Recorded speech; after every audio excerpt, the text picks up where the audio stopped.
This is Issues in the News, and I'm Dorothy Dobbie, the president of the Canadian Association of Former Parliamentarians. Welcome to the first episode as we explore the many dimensions of parliamentary life and their people in public service. Why are we doing this? Well, the answer is simple. We want to show Canadians that service to your country and being a politician is an honorable occupation that should attract the best among us. And this is the best way to preserve and improve our democracy. Now, the former members we will interview all had something special to bring to the House of Commons or the Senate. They gave up their private lives and exciting occupations to do this. One of those exciting occupations was hockey. And today we have three former members who played in their early lives and aspired to make hockey a career. This early experience added something special, a special dimension to their service in the House, and we will learn how today. With me is Clouthier, a former Liberal member for Renfrew, Nipissing, Pembroke. Leo Duguay from the Progressive Conservative Party was the member for St. Boniface, and Paul de Villiers. De Villiers or de Villers? De Villiers or de Villiers. Okay, I wasn't sure about that devil part. I thought I would leave that out. Former Liberal member for Simcoe North. So with that introduction, folks, you'll see what kind of a fun time we're going to have. They are a bunch of deviliers from what I can gather in the last few minutes. Good day, everybody. How are you? Great. I see you're all decked out in your hockey finery, except for Leo. He does, He couldn't make the cut. Hey, we already have a power play on him. There's Paul and I against Leo. I mean, Leo is in big trouble here right off the bat. Well, he has a little balance, but he can handle himself. I've seen him play. He's tough in the corners. So I think 2 against 1, probably fair. Well, yeah, especially if I can't say this because I'm supposed to be the nonpartisan person here, right? I was going to say if it takes 1 conservative and 2 liberals, that's pretty normal. Both of them know, Dorothy, that I was independent too. So I mean, I got a bit of an independent streak in me. That didn't get me very far, but anyway, I was also independent besides being a liberal. Is that part of being a hockey player, being independent and independently minded? No. No. Hockey players on my team are team players. Team players. I don't need any prima donna independent people on my hockey team. Okay, so but when I was Paul's coach and general manager, so he had to put up with me. Oh, I see. All right. Well, so here's what we're going to do. I'm going to ask you first. We'll start with you, Hector, because you're on my screen up in the left-hand corner. I don't know why you're in the left-hand corner, but there you are. I was a left winger playing hockey. There you see it. Center right playing politics. So tell us a little bit about your hockey career. We'll start with you. Oh, well, I never had as an illustrious a career as Paul and Leo. I was just a little rink rat back here in Petawawa, Pembroke area, but I did play junior A hockey for the Pembroke Little Lumber Kings, and then I played university hockey. And when I got elected, we had a team. We had a couple of teams, actually. I had a team Liberal, and I kind of managed that. And before we go any further, Paul was our best player. Best defenseman anyway. John McKay after Frank Mahovlich was the best player because McKay played all the time. But de Villiers, the little devil, he was very, very good. But anyway, that's the extent of my career. We had tons of fun. Team Liberal, and then that's why I had this shirt on here with basically that's the House of Commons. So that was an all-party team. And in spite of what de Villiers says that he played on the all-party team too, and he actually made some of those Conservatives and Bloc Québécois. I remember Daniel Turpin looked good. Anyway, let the other guys go. I don't want to get put in the penalty box for talking too long. Well, I've already heard about you. Heck, I was told by Paul that you're very quiet and shy and retiring. So you're going to have to really draw him out because he's so shy. Yeah, that's what he told me. The VA can't pick on me. Même coupe cheveux, Monsieur Le Chauve. See, that's why I wear the hat. I've got the same haircut as the VA, but we're not full plumage like Duguay over here. Well, then let's stay on the left here for a few more minutes and go to you, Paul, and tell us a little bit about your hockey career. Yeah, again, like heck, nothing illustrious. I came to Ottawa for pre-U, so I came right from midget hockey. So I played at the University of Ottawa, and then after my university days, I played with the Les Panthères d'Embrun, which was a the hockey in the valley at the time, in the area at the time. I played a couple of years there. And then when I went home, I finished playing intermediate at home for the last my last 3 years of playing real hockey. And then I played a lot of old timers after that, which is more about beer drinking than hockey, but that was a lot of fun. Okay. How about you, Leo? You had quite a long career in hockey. I did. It was actually longer than I thought. I was initially drafted in the Toronto organization by the Winnipeg Monarchs, and just to show you what hockey was like in those days, they were prepared to pay me $20 a week expense money, but they didn't want me to. But they didn't want me to go to university because university people were in the way. So luckily, I realized quickly, early enough, that I wasn't good enough to go to the NHL. So I played at university instead. Had a pretty good career there, and then played in the old Western Canadian Senior League for 6 or 7 years. I got paid to play way more than I was worth. One year, the NHL minimum salary was $6,500, and I played so many games that I made more money than some guys in the NHL, because in those days, senior hockey had big crowds because there were 6 teams, and so we had very big crowds. So I got to do something that I would have done for free and made a little spending money on the side. So that's why I played as long as I did. Well, that's interesting because I read in Paul that you were interested and you would have loved to have gone on to the NHL, that you would love to have had hockey as a career. Oh, every red-blooded Canadian kid, that's your goal when you're young. You want to be in the NHL. You want to play NHL. But unlike Leo, I didn't get paid to play in our senior days. We used to play for the cut, and the general manager was always a crook. There was never anything left to pay off. So I played for the cut, and the cut always worked out to be nothing. So. Funny how that works out, isn't it? Dorothy, Yes? the Winnipeg Maroons had a similar players pool, but it was run really honestly. And players would come out to practice, and somebody had a new stick, and someone would say, no, we practice with old sticks because we're trying to make a little bit of money. One year, I think, with the Winnipeg Maroons, the players pool was $3,500. Wow. It was really quite a bit in those days. Yeah, that was. How about you, Heck? Did you get paid at all? No, actually, I think some of the coaches and managers wanted to pay me to stay off the ice instead of being on the ice.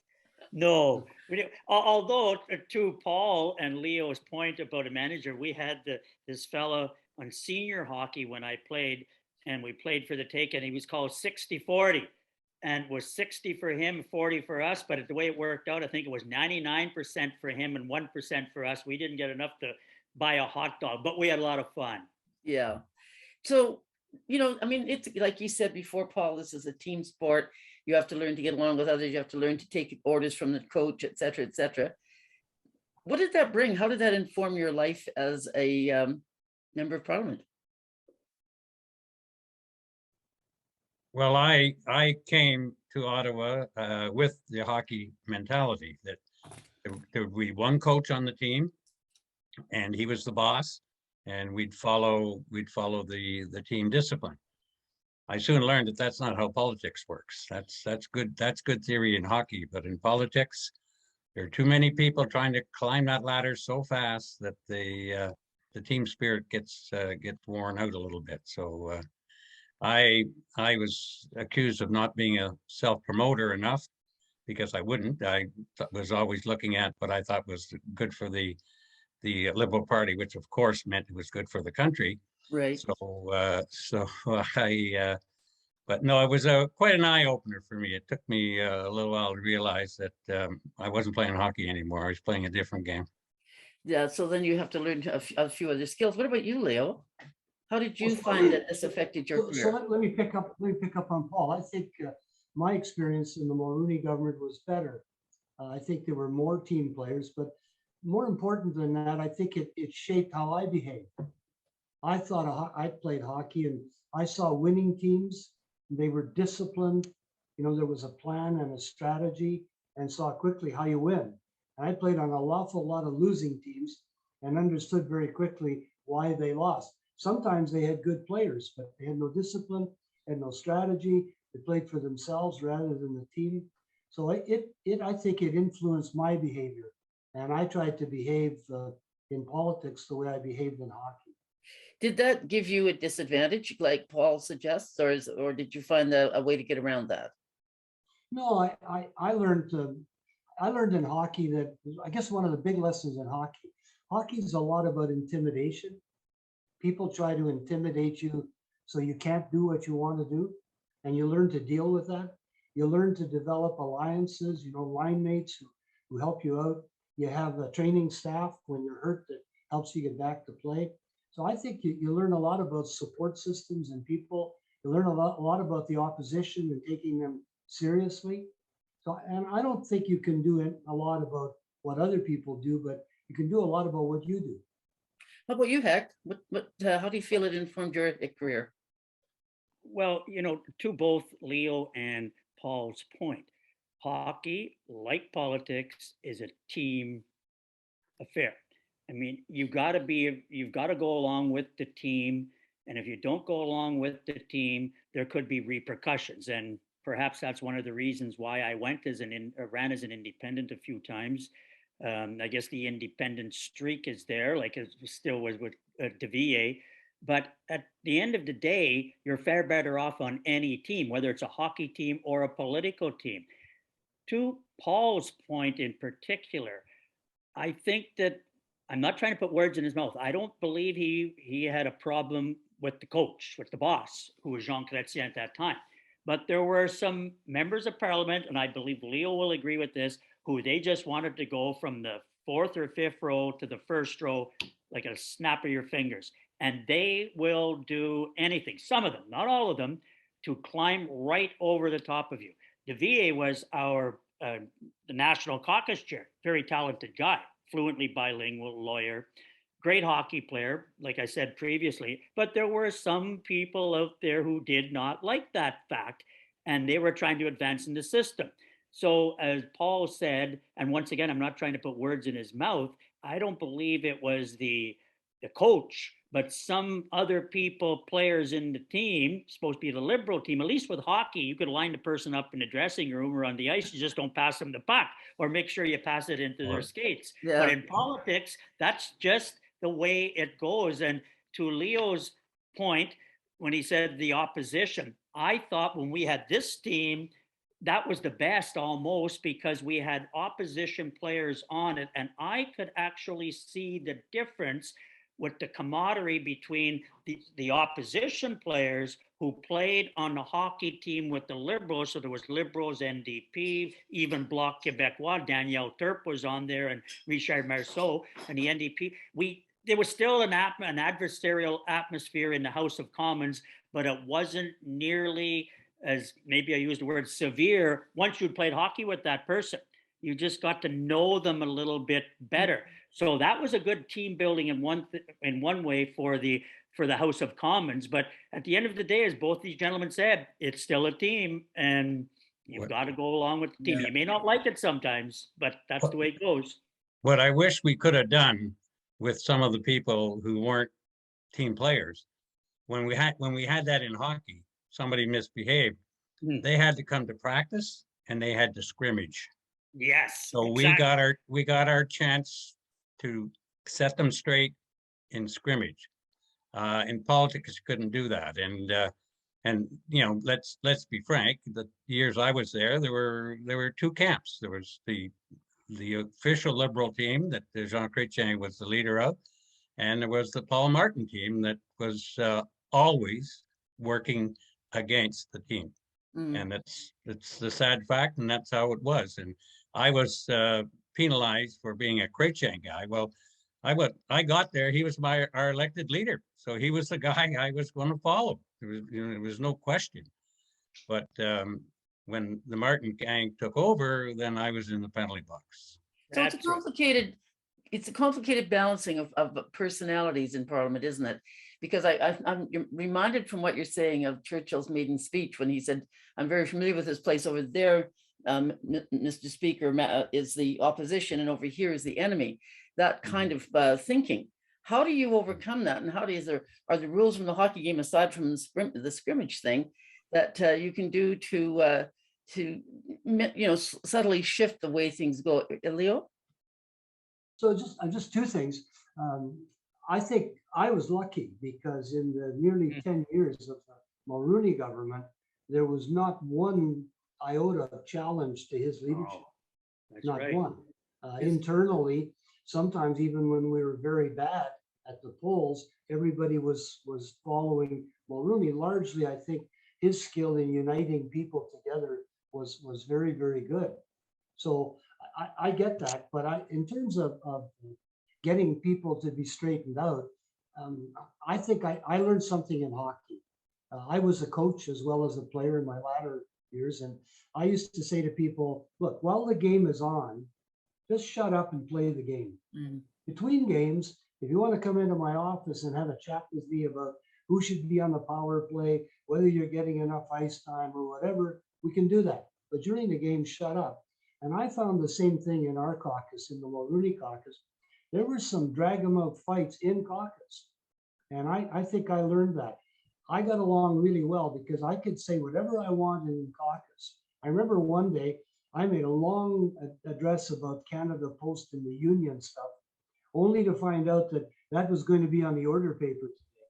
So I buzzed off and flew home to Winnipeg and stayed out of the way. And the following Monday, I ran into the Prime Minister and he said, nice going, Leo, because he appreciated the fact that I had fought my battle inside caucus and outside knew enough to keep my mouth shut. So I think that's the moral. Inside the caucus, you can do whatever you want. But Dorothy, to your point about the opposition and the enemy, I know when I was first elected, one of the older Liberal members that had been around a while said, look, Rook, the opposition sit across the aisle from you, the enemy sit behind you. Yeah. Bear that in mind. So there is competition within a caucus to reach, certain achievements. I mean, trips are one of the things that if you don't make it to the front benches, people argue or try to find ways to get favors to do, special assignments, I guess I could say. But at the end of the day, like you say, Leo, it's get on the team or walk. And sometimes people walk. What happens, guys? You mean, Dorothy, they walked out of caucus? Yeah. Well, in most instances, they didn't really, they walked out, but it wasn't really of their own volition. Some of them most of them just get thrown out of caucus because they're such a pain in the butt, or they won't go along with the team, or they make an egregious comment that they shouldn't make. But generally speaking, I agree with both the gentlemen. I mean, it's a team, you have to management. Leo did have the luxury of having the one prime minister. There was no one barking at right behind him trying to take over. Paul is right on the money. We had to contend, and after I no longer was a member of parliament, I was a special advisor to the prime minister for caucus. Well, that was like herding cats, as Paul would know, because you had the Martin faction there and you had the Clouthier loyalists, and Paul's right. You support the prime minister, for goodness sakes. All the man did was win 3 majority elections. I know that there could be a reason for it, but he won 3 majority elections. Follow the leader. Instead, no, they were sniping. And as I said, and Paul will agree with me, the Martin people were very, very good at blowing up bridges, but they couldn't build one. So is that a bad thing though, guys? I mean, I think I'm very serious when we're talking about Parliament and what happens today. Is it bad for people to have disagreements within their team? Because they are going to happen over policy. Yeah, Leo said. as long as the disagreements, as Leo said, stay within caucus and don't become fodder for the opposition or the other parties to use against the team that you're playing on. So it's and I think maybe you were alluding, Dorothy, to people who cross the floor and join another party when they're not happy with what's going on. Which happens from time to time. Yeah, and I was approached when it became apparent that I was in the Martin penalty box, because I was the only rural MP elected for the Liberals in the 2004 election, the one election I ran under the Martin. There was another rural Liberal who survived that. And when it became obvious that even that didn't put me in any kind of standing with the Prime Minister, I was approached by the executive director of the Green Party to cross the floor and become the first Green Party MP, which was sort of intriguing, but I don't believe in crossing the floor. No one in Simcoe North had voted for me as a Green Party member, and I wouldn't do that. Plus, I had friends that were still on the ice under the Liberal banner that I had been with for 13 years.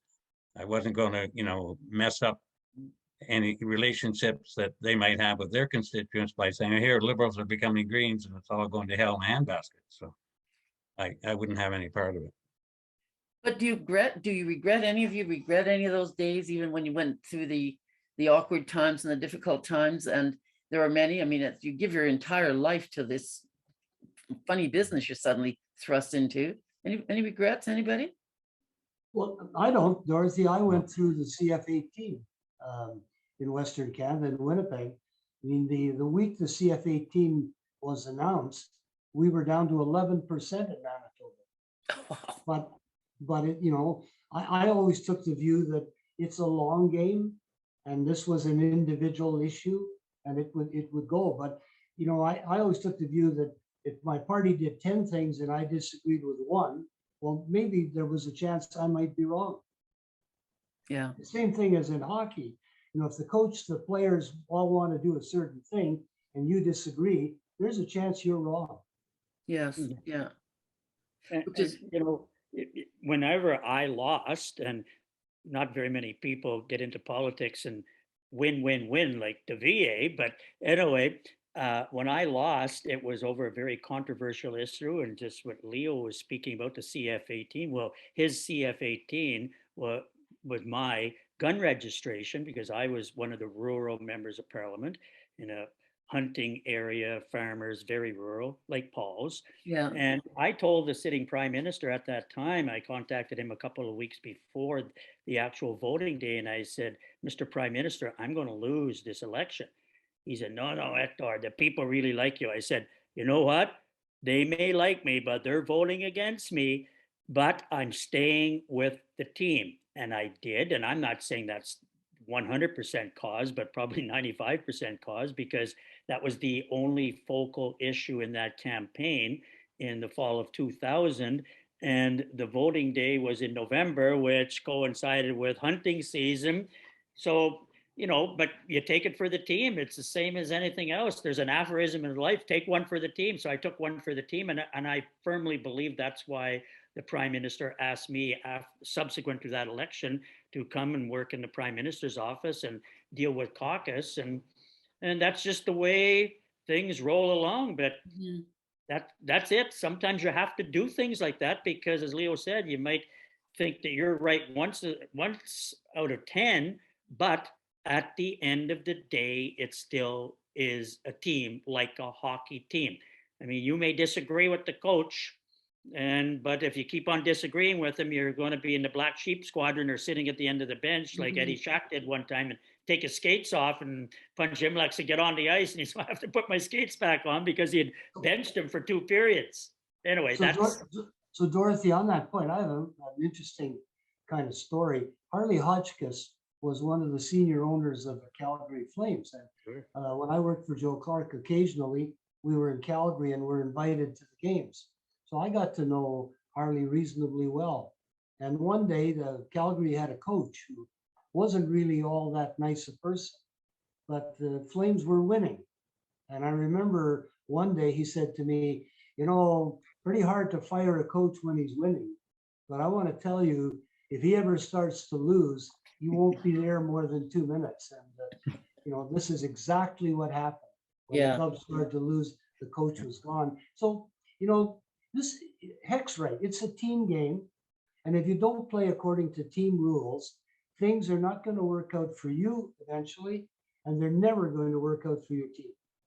And that's a really good lesson, I think, for people who are watching, because I think they sometimes wonder what they call dishonesty is really just making some practical decisions about how you keep that team moving ahead. The team knows how that It has a direction it wants to follow, and it has to follow that direction. And you can't have 15 leaders because you'll be going all over the place. Would that be accurate? Yeah, and back to the question about regrets, Dorothy. I have no regrets. I went from practicing law in small town practice, very limited number of people I contacted, and then when I was elected, I got to Ottawa, met people all over the country, traveled the country extensively with different committees at different times, became Sec-State for sport, traveled internationally, and really broadened my experiences tremendously. So you have some internal stuff that you're maybe not all that pleased with. But to one point, when the point that Hector made when he took one for the team and became the caucus liaison, I was a chair of caucus at the time, and the Prime Minister called me and said, "Oh, Hector, I'm going to appoint Hector to be my caucus liaison. Do you think, how will caucus take that?" I said, "Well, there's some in caucus who aren't going to be too fussy about that because Hector didn't always get along with everyone. But he said, you got to do it because he owns the hockey sweaters, and we have to keep the hockey team going." So Dorothy, I'm going to jump in on that point. We always talk about the person in caucus who disagrees. Well, I have a really good example. There was a thing coming up with Canada Post that I really didn't like. It was a union matter, and I had a little experience with unions. So I phoned the caucus chairs. I chaired Manitoba caucus, phoned the BC, Alberta, Saskatchewan, Quebec, and Ontario caucus chairs, and one person in the Maritimes, and said, I think this is a dumb idea. So on Wednesday at caucus, I'm going to stand up and say it's a dumb idea. Well, lo and behold, I stand up at caucus, say it's a dumb idea, and I'm followed by 9 caucus chairs in a row agreeing with me. And the Prime Minister, in summing up, says, I think you've made a point, we're going to pull back. So I think you're not always by yourself, and there is a vehicle to oppose. It's called caucus. Yeah. Yeah, exactly. And it's being able to speak up in caucus. It's very important. Have things changed in the last number of years in caucuses, or do people still have those drag them down, beat them up kind of fights that I've heard about in the past from the Tory caucus for sure? Is that still happening? I don't know. Not there. We don't know. I'm not there. Yeah, Not I don't there. know, but I don't know about other caucuses, but all my life I've heard about the Tories eating their own in terms of leadership, and I guess I lived through 10 years of not eating their own. So I think maybe I'm a blip on this system. No, lucky I don't man. know. I'll say this: getting into politics is not for the faint of heart.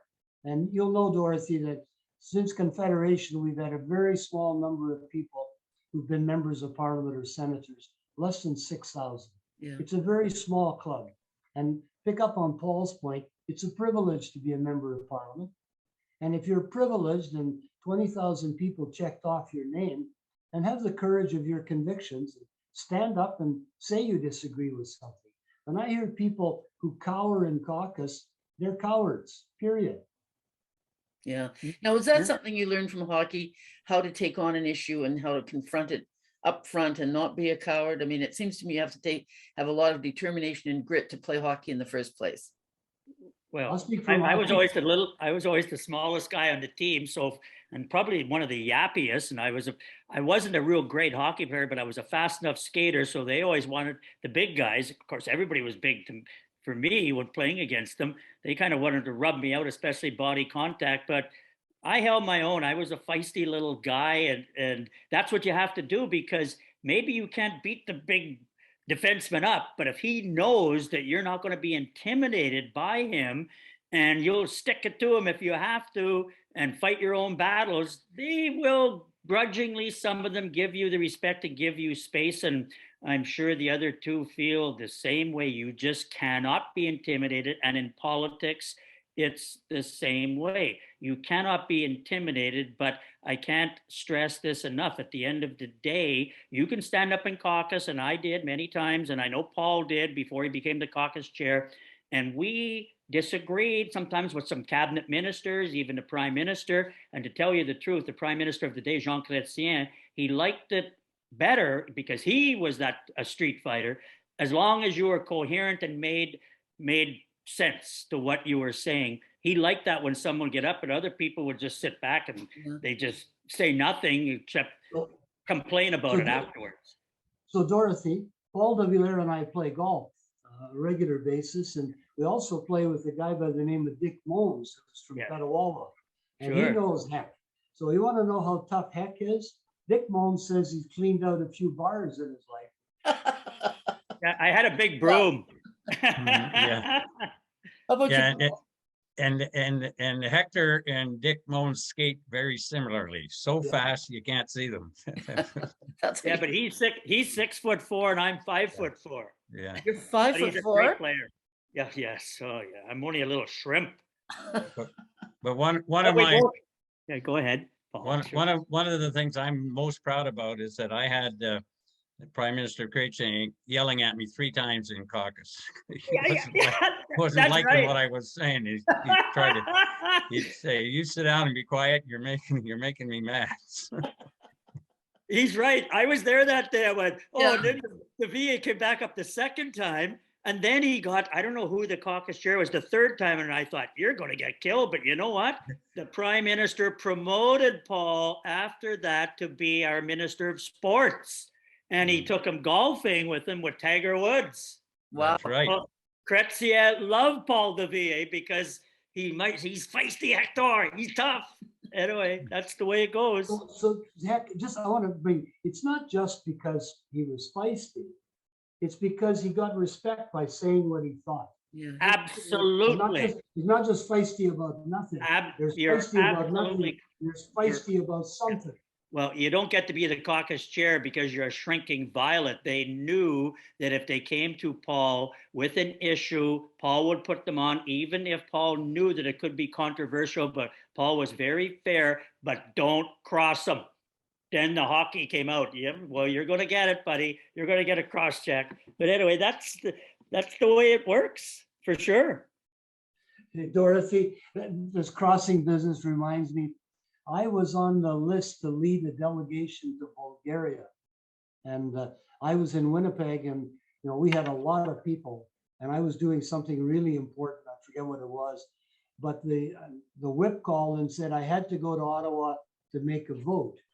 And so we were going to win the vote 211 to 32, and he really wanted me to be there for what reason. So I didn't go. So the next week, I'm the ex-leader of the delegation to Bulgaria. Let's go this way. But I remember walking in his office and saying, you should know something about me. What you did wasn't right, and it wasn't fair, and we're going to get a chance to get even one day. And lo and behold, about 3 months later, he did something, and I pointed it out to the whole caucus. And so he got it back. And I remember him saying to me, well, Leo, that wasn't fair. And I said, fair comes in even numbers. The third one is up to you, but first one was you, the second one was me. That's a hockey thing. I was just going to say, that sounds like a hockey lesson. Wouldn't you say, Paul? Yeah. Well, when I was in the State for Sport, I was at through WADA. We had a lot of international dealings, and we were at one of the WADA meetings, and the European Union was amending their convention on doping. And for some reason, Canada is a signatory to that, even though we're not part of Europe for whatever reason. So they asked us to sign on. So I looked at it and sent it back, and the Foreign Affairs looked at it, and they said, oh, no, we can't sign that.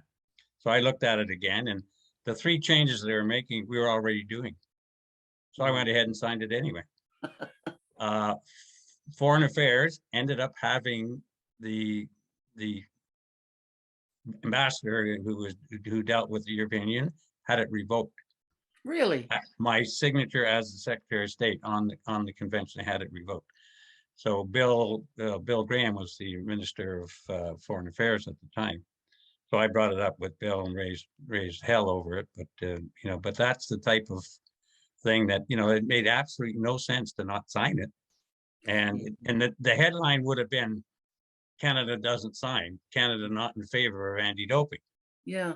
Yeah. When they revoked it 2 weeks later, nobody cared. So I didn't, I would not allow the headline to be Canada does not sign on to a convention on anti-doping.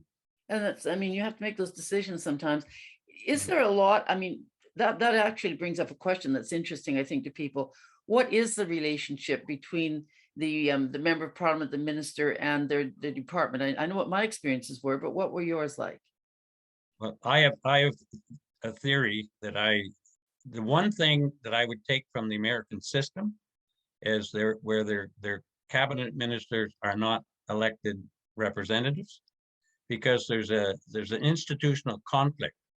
For me, as the member of parliament for Simcoe North, there can be an issue that comes up that's good or bad for the member for the constituency of Simcoe North. But in my role on sitting in cabinet, it might be good for the whole country.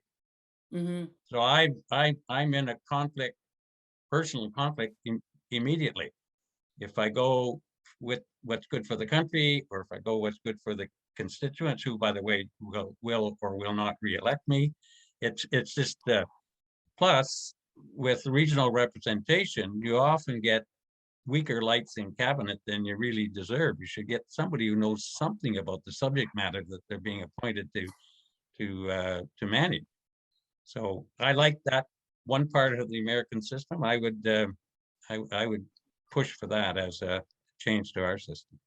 We saw that recently, Leo, when we were in St. Martin, and that's the system that they have. Their cabinet ministers are not elected. Yeah. What do you think about that, Hector? Well, so they're two different systems. The Americans also do one other thing. When the government changes, about 5,000 or 8,000 senior bureaucrats get shown the door. Yeah. So the ministers aren't elected, but they bring in their own staff. Whereas ours has always been based on a rather sound principle that the bureaucracy is clean and professional. Now, that's been an issue for conservatives for a long time, because in many respects, the bureaucracy is clean, all right, but sliding towards a small L liberal point of view, which has always made it difficult for conservatives to try to govern. But look, I think this is a system. If you are a representative of a constituency, that's where you get elected. That's where your allegiance is. And if you have to leave cabinet over an issue that is that serious, you should. Now, if the issue is not that serious, then I think you could ask for permission to speak out. I did that on a couple of times. I just said to the Prime Minister, it was an issue that I care deeply about, and I intended to speak out against it. In one case, said I would speak out and vote against it. He sent somebody over to my office to fix it right away. So I think courage matters, and I don't think the system wins. I think the individual wins. So my advice is always the same. Mm-hmm. You represent an area, you represent the area, stand up for the area, and to hell with the consequences. How do you feel about that, Heck? Well, there was an issue in my riding, and it had been festering for years and years and years, and it was between Department of National Defense and Department of Natural Resources. And basically there was a research forest, and I come from a forestry background, and Department of National Defense wanted to take over the 10,000 acres that was part initially of Base Petawawa, but they had hyphened some off in an MOU back in 1926 or 27 for natural resources, and they were doing research on forestry. So the Base Petawawa wanted to take it over, and what they would have done was just eviscerate the forestry end of it, and I was adamant that wasn't going to happen. And as Paul Dobbie said, the bureaucrats got involved, and what a disaster. My goodness, on both sides, lawyers and hangers on in both departments, and they were arguing back and forth, and I was at the meeting. Finally, I just got ticked off and said, whoa, stop right there. All of you guys out, the two ministers are here, the two ministers stay, and me, and we'll work this out. And the one deputy minister said, you don't run this meeting. And I will give credit to the one of the ministers who were there. And he said, I agree with Heck, out. You know what, Dorothy and Leo and Paul, within 5 minutes, we had that solved, and it was resolved to basically the way I wanted it once I explained to them. And as Leo said, I mean, you have to fight for your constituents. And we wanted that research forest. Everybody used to go for walks in the forest and nature trails and everything. So sometime the bureaucracy, which may be well intentioned, but they can get in the road of solving something in your riding because they're looking at it from the greater good, what they thought. So it got resolved because the two cabinet ministers agreed with my point of view, and it got fixed. But sometimes it doesn't get fixed, and then you have some problems. So this is an important point for people who are watching, who really want to understand how the system works.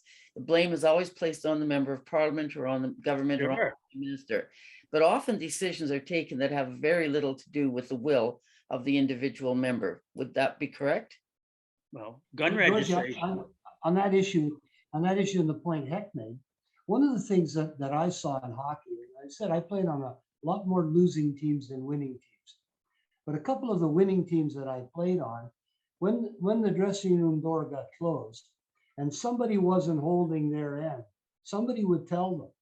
And I saw frank, honest, and very direct conversations, a couple of times leading to fistfights in the dressing room. And so in hockey, people say to others the way it is because they want to win badly. And if you're not doing your job, someone's going to say it. In politics, some of the people that Paul referred to early on who want to suck and blow at the same time to get promoted, they never say anything to anybody. Yeah. And so I think it's incumbent, and maybe it's not just hockey players, but I know both Heck and Paul, we would say it the way it is. And people have to stand up in caucus and say, here's what's wrong. And to hell with the consequences. And you know what? Paul and Heck are living examples. Prime ministers usually like that. Mm-hmm. But back to the point about the conflict between your role as a cabinet minister and your role as an MP. You swear two oaths. One is to support your riding, to serve your riding, and the other one is to support the government and the Constitution, which includes the whole country. So to me, it's fine and good to say, all right, I'm elected by the people of Simcoe North. That's that's my primary duty. There's a conflict there, and I'm just not comfortable with that conflict. And it is a difficult thing to deal with. I'm thinking about what's happening with Aboriginal people and how over the years, successive prime ministers and governments have policies that are very benign, that want to move forward, to want them to deal with the issues. I've heard the current, Minister of Indian Affairs, or whatever it's called today, repeatedly pledge to fix the whole water issue. I know that's what he wants. He's a very sincere kind of guy. And yet it's very difficult sometimes to move that agenda forward. So how do you deal with that? Well, not easy, put it that way, or it would have been resolved. But you're speaking to two. I don't know about Leo, but I know that Paul Duguay and I both have Métis. We both have, I believe, cards. I do, Algonquin First Nation, and I know Paul does also.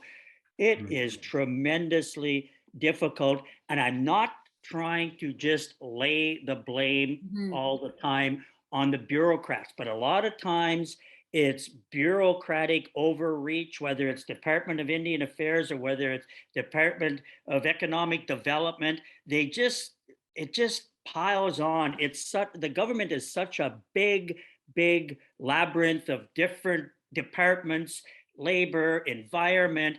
And I firmly believe a lot of that infighting behind the scenes has a lot to do with some of the issues that the natives of this country are facing, because you want to provide leadership, but all of a sudden this department says we're taking the lead in that because we're the responsible for infrastructure. And the other one says, no, we're with the Department of Indian Affairs, or we're with the Department of the Environment.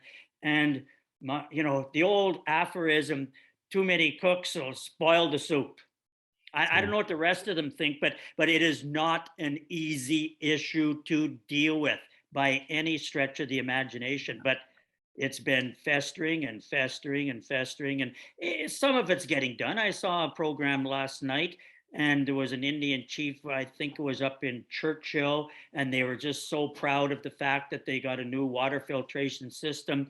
But it is very, very difficult. Yeah, and that's just one example. I think there are lots of other departments. That one's close to my heart because I'm working with that community a lot. But I do see that often there are very well-intended policies that governments bring forward that they seem to have a very difficult time bringing to complete fruition. And is it because of that conflict between the elected and the administrative branch, or what would you say about that, Leo? You were on the other side for a while as a chief of staff, so you were very close to the issue. How did you find that worked? Well, it's just two things. One, the conflicts between the role of an MP and cabinet minister occur, but they're not, I don't think they're prevalent. It happens occasionally. And so Paul's got a view of how you deal with it. Okay. The other thing with the whole matter of Aboriginal things, I mean, let's be frank. Most people would have preferred out of sight, out of mind. Most people in cabinet would just wish it had gone away. And it's only in the last number of years, small number of years, where people have actually taken it on the chin and said, okay, I guess I better do something about it. But for years and years, no one did anything, and they really didn't spend much energy. On the matter of the water, I mean, it's a national disgrace that you can't put fresh water in reserves. I mean, that's just, if this had happened in where I live, it would have lasted 2 seconds. I mean, right now, I don't know whether Paul's got a power outage or not, but both of my daughters are here with me because they have no power in their houses. So the grandkids and them are here. That's going to get fixed by Wednesday. That will be fixed by Wednesday for 270,000 people in Ontario. We can't fix 29 reservations with water. Come on. And we're it's just not putting lack of will. We just aren't doing it because it's out of sight, out of mind. But I don't think it's lack of political will, because my feeling is that people are sincere. I think it is lack of political will. Do you? I do. I really think guys? no one's grabbed. Listen, if you were to grab the bureaucracy by the head, by the throat, and say, I want this done by Tuesday, and it's going to cost $1 billion, go do it. We can do it. But you know, we've shown in the pandemic, if we needed $450 billion to deal with the pandemic, we did it. Yeah. You mean we can't spend a couple or $3 billion to fix water on the reserves and get it done once and for all? I think it is lack of will. What do you think, guys?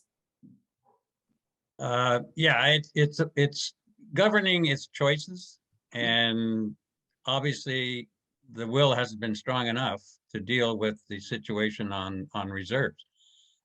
Otherwise, there's been a succession of governments that could have resolved that if the political will was there. So I'm inclined to agree with my one conservative friend, Leo, that yes, it is a lack of political will. Yeah. I introduced Leo at the Father Bauer hockey teams. We had a golf tournament when I was Sec State in sport, and I brought Leo as a guest, and I introduced him as my conservative friend, because he's the only one I have. Dorothy, do we have time for an Aboriginal hockey story? Absolutely. We've got another 5 minutes, so go right ahead. Oh, okay, this is a picture. I don't know if you can see it or not. We can, yes. Of the Liberal hockey team. They played a game. This was in 2005 when I was in the Martin penalty box, but still I had some friends in caucus, so we arranged a hockey game in my riding. My riding association was supporting, there was a young female Aboriginal girl from the Rama Reserve, and she was in figure skating, and we needed money for ice time and for coaching and whatnot. So my riding association had adopted her. And Phil Fontaine, you see he's in the picture, he's to my right. Yeah, we know Phil well. I'd arranged Phil to come up and play in this game. He said, well, can I bring a friend? I said, sure, you bring it. He brought Teddy Nolan. And then Teddy brought another friend. So that we ended up playing the game. And in the dressing room, Teddy told us the story when they were playing in the, I think it was the minor pro Central League at the time. And this other fellow, Mike, Donnybrook, breaks out. So Mike grabs a hold of Teddy. He says, here, you hang on to me. We're going to watch 26 white guys beat the shit out of each other. And I So, thought that, You know, I thought that love was a sense of priceless. humor. Dorothy, Phil Fontaine played for the Assiniboine Residential School.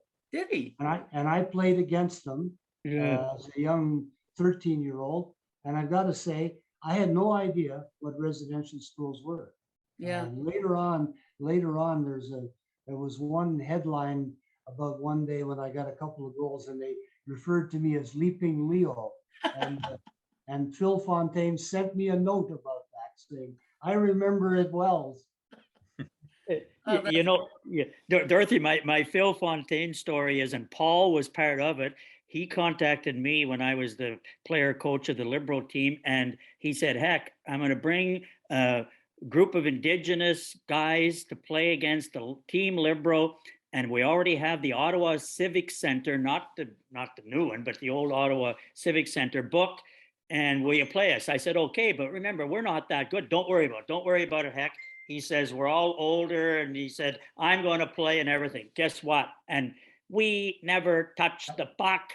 I think I said, "Jeepers," I said, "your oldest guys in the team are about 22 or 23 years old." I said, "You're the only grandfather out there." But anyway, we had lots of fun. So Phil, every time I see him out there, he says, "Heck, remember the trimming we gave you at the Ottawa Civic Center?" I said, "Yes," but I said, "You're half of your team." I said, they were underage. They were only about like 17 or 18. But anyway, we had a good time. yeah. Well, it was Dorothy, you've heard Paul, and hockey players will hear the story about the ice is uphill or downhill. No. Yeah. And when a team's playing badly, the ice is, because the ice is uphill and it's hard to skate uphill. The Assiniboine Residential School had a rink, and it must have had a 6-inch slope on it. Really? And it in fact was downhill and uphill. Yeah. Through water, I became friendly with Slava Fetisov, who was the minister of sport for Russia at the time. So I was going over to sign a bilateral between Canada and Russia for cooperation in sport. And he said, "Well, we'll have a hockey game when you come over." I said, "Okay, fine." So I had 2 guys from my political staff, 2 guys from Sport Canada, and Chris Alexander was the number 2 in the Moscow embassy at the time. So he played some shinny with some guys, some Canadians. So we put a team together. We get there, and Fetisov he was like 2 years out of the NHL. He had Makarov, who was 1 year out of the NHL, and he had 8 from the 72 series. My neck is still stiff from watching the puck go around like this when these guys gave us such a trimming. The only saving grace we didn't have a goaltender, so they gave us the Moscow Dynamo goalie. And he thought he was the Michelin man when he was done. He saw so much rubber. It was ridiculous. It was fun. Oh, well, it's nice to know that we do these things as members of Parliament, and that people still have a good time together, even though in the House we might spar a little bit and sound a little bit, angry. But I think a lot of that is kind of great theater as well, don't you? Well, I mean, at least in my experience, I had a great time. I remember going after John Turner because he always always wore a red tie, and give him a hard time on that. And he had a great sense of humor about the whole thing. And I don't think that people understand that we're all human beings with pasts that are interesting, and we give up a lot when we're in Parliament. And you guys obviously all gave your very, very best, and I want to thank you for that. Oh, thank you. The best was in the House of Commons in question period, and it was a Conservative and a Liberal, when John Crosbie was the Minister of Fisheries and George Baker used to question him. And I think Leo and Paul know this, and they used to set the thing up beforehand. Here's the question I'm going to ask you. Here's your answer, until the final answer. And it was pure theater. But you know what? A lot of times they made sense. Because both of them wanted Newfoundland to do very, very well in whatever the issue was of the day. So in spite of the fact that maybe it was promoted as theater, which it was, and it was great because those 2 were the best, but they got their message across. They were pure entertainment. I loved being in the house with them. Leo, any last minute memories from you? Just only to say that when the CF18 debate was going on, it was pretty clear that Manitobans like us within our own caucus were having a hell of a time, because the government was going in a direction that was going to hurt Manitoba. And I remember Bill Blakey coming across the aisle one day and saying, I know you guys are under attack in your own caucus. Is there any question I could ask in the House that would help you out? Well, he's a good guy. He played hockey too. So unfortunately, right now he's laid up a little bit, but a fabulous representative for Canada and for Manitoba. I want to thank you all. You've been just terrific. This is our maiden journey into the whole world of podcasting for former parliamentarians, and I couldn't have chosen 3 better guests. Thank you very much. Thank you, Dorothy. All Thank right. you very much. Till next time. Take care, guys. Okay, bye-bye. Bye.